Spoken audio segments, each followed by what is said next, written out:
कोलकाता में ईडी ने ईडी को ही गिरफ्तार कर लिया, बस फर्क है असली नकली का। कहानी क्या है पहले एक लाइन में समझ लेते हैं, फिर पूरा किस्सा आपको बताएंगे।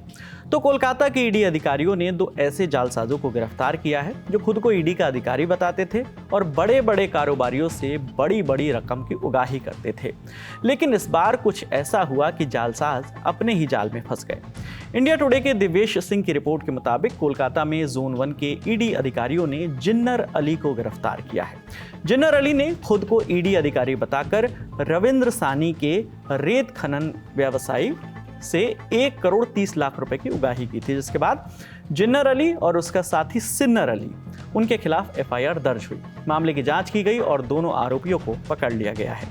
आरोपी जिन्नर अली और सिन्नर अली इस तरह से काम करते थे कि बिना किसी शक के व्यापारी उनके काम करने के तरीके के शिकार हो जाते थे।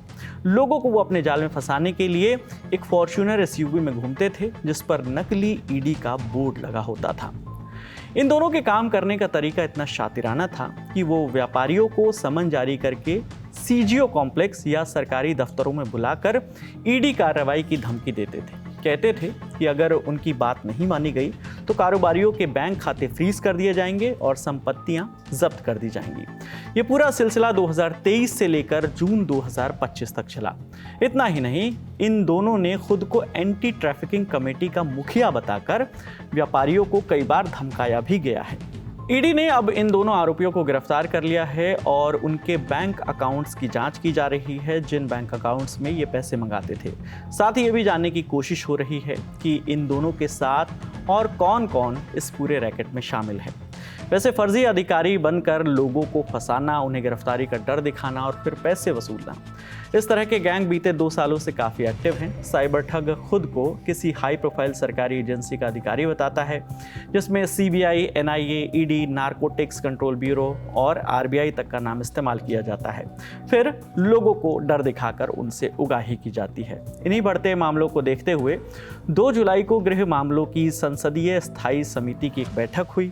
इस बैठक में साइबर अपराध और डिजिटल धोखाधड़ी के बढ़ते मामलों पर संसद में एक डिटेल रिपोर्ट पेश करने का फैसला किया गया है।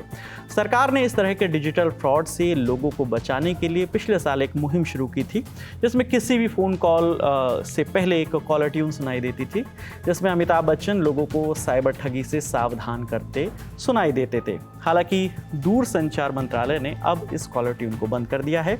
अमिताभ बच्चन की आवाज़ वाली कॉलर ट्यून भले ही बंद हो गई हो, लेकिन हमें जब भी मौका मिलेगा और इस तरह की कोई खबर मिलेगी, उसके ज़रिए हम आपको जागरूक करते रहेंगे। तो सतर्क रहिए और सावधान रहिए। आपके लिए तमाम जानकारी जुटाई थी हमारी साथी सुप्रिया ने। मेरा नाम विकास वर्मा है।